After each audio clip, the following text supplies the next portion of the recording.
Dear friends, welcome to our channel Zion Tech. நம்ம சேனலில் 100வது வீடியோவை உங்களுக்கு கொடுப்பதில் மிக்க மகிழ்ச்சி அடைகிறேன். இந்த வீடியோவில் ஃப்ளோரிங் காங்கிரீட் போடுறதுக்கு முன் செய்ய வேண்டிய சில விஷயங்களை பற்றி பார்ப்போம். காம்பேக்ஷன், கன்சாலிடேஷன் இந்த வேலைகள்லாம் முடிஞ்ச பிறகு லெவலிங் பண்ணிக்கிறோம்.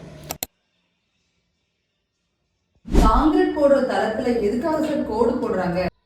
காங்கிரீட் போட வேண்டிய தளத்தோட அளவு நீளத்துலேயும் அகலத்துலேயும் 7 மீட்டருக்கு மேலே, அதாவது 23 அடிக்கு அதிகமாக இருந்தால் எக்ஸ்பென்ஷன் ஜாயிண்ட் கொடுக்கணும். தட்பவெட்ப காலநிலைக்கு தகுந்த மாதிரி காங்கிரீட் ஆனது மிக துல்லியமான அளவில் சுருங்கி விரியும் தன்மை கொண்டது. இதனால் குறிப்பிட்ட அளவுக்கு எக்ஸ்பென்ஷன் ஜாயிண்ட் கொடுக்கலைன்னா காங்கிரீட்டு டேமேஜ் ஆகும்.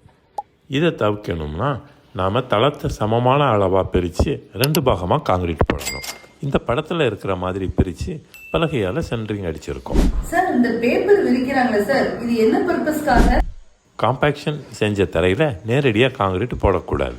காரணம், காங்கிரீட்டில் இருக்கிற தண்ணி மண்தளம் உறிஞ்சிரும். அப்புறம் வாட்டர் சிமெண்ட் ரேஷியோவும் குறையும், காங்கிரீட் ஸ்ட்ரென்த்தும் குறையும். அதுக்காகத்தான் இந்த பாலித்தீன் ஷீட்டு பிரிச்சிருக்கோம். ரெடிமிக்ஸ் காங்கிரீட் வந்தாச்சு. முறைப்படி குவாலிட்டி டெஸ்ட்டுகளை முடிச்சிருவோம். காங்கிரீட்டும் போடலாம். லெவலிஸ்ட் ஃப்ளோர் லெவலிங்காக பண்ண மார்க்கிங் படி காங்கிரீட் போடணும். சர்ஃபேஸ் லெவல் ரொம்ப முக்கியமானது. காங்கிரீட் போட தொடங்கியாச்சு. இப்போது வாட்டர் சிமெண்ட் ரேஷியோ தொடக்கத்திலேருந்து கடைசி வரைக்கும் ஒரே மாதிரி கன்சிஸ்டன்சியாக இருக்கணும். அது ரொம்ப முக்கியம். முன்னால் சொன்ன மாதிரி ஆல்டர்னேட் பாகங்களில் காங்கிரீட் போட்டாச்சு. அடுத்த நாள் சென்ட்ரிங்கை பிரிச்சுட்டு பாத்தி கட்டி பாண்டிங் மெத்தடில் க்யூரிங் செய்யலாம். சார், இதில் ரப்பர் சீட்டு மாதிரி ஏதோ ஒன்று இருக்கு, இது எதுக்காக நமக்கு பயன்படுது? இங்கே பார்க்குறது 12 mm திக்னஸ், அதாவது 1/2 inch கனம் இருக்கிற டியூரா போர்டு.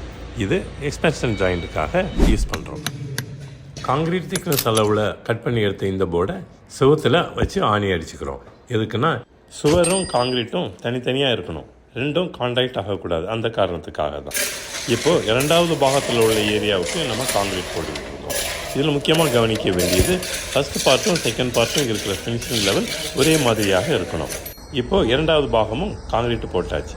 அடுத்த நாள் பாத்தி கட்டி தண்ணியை ஃபுல்லாக நிறுத்தி வைக்கணும். இது 7 நாள்லேருந்து 14 நாள் வரைக்கும் தண்ணி நின்னா நல்லது.